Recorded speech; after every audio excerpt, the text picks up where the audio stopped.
आम आज बर्तमान गोटे नुआ रेसिपी करिया। पानी देदेवा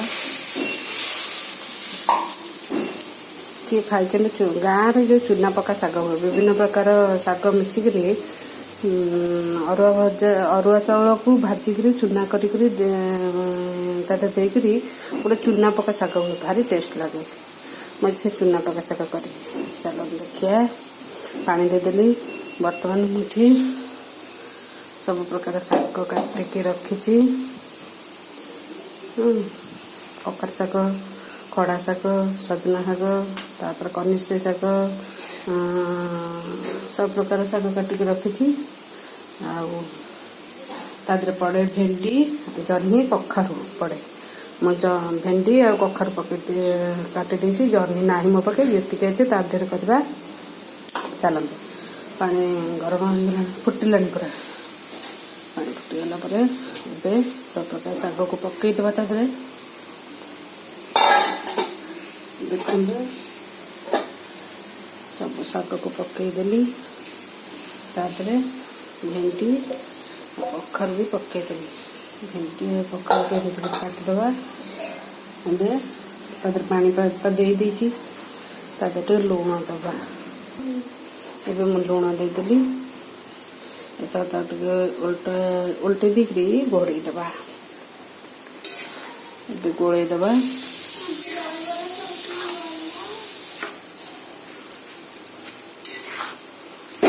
कहीं कखारू शागटा टे टाइम लगे सीझा आ भेंडी कखारूटा भी सीझीज तादेह केमती हूँ शागटा देखते आम घोड़े देवा।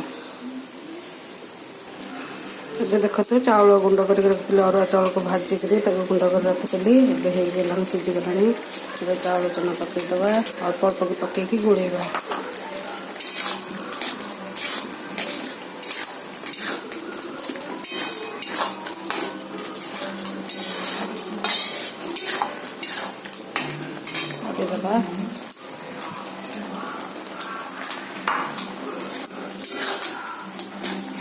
कारण पकईनी अल्प अल्प पकईकरी गोटे फुटण बसई कहना एक कारण पकईदे गेटा हो पकईकरी गोलेबार अच्छे।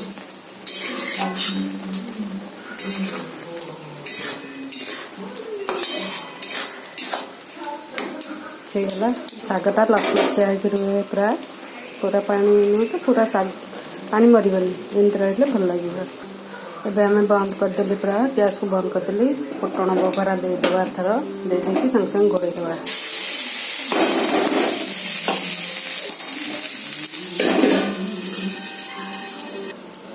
एबे ढांकुनी काढ़ी देखा देखु आओ बढ़िया बास्ना आज बहुत दिन पर शाग टे पाइली बोली चूना पका शाग कली शाग सांगे सांगे कर पखाड़ सांगे खाइब किए पखाड़ सांगे खाइब आस बाय।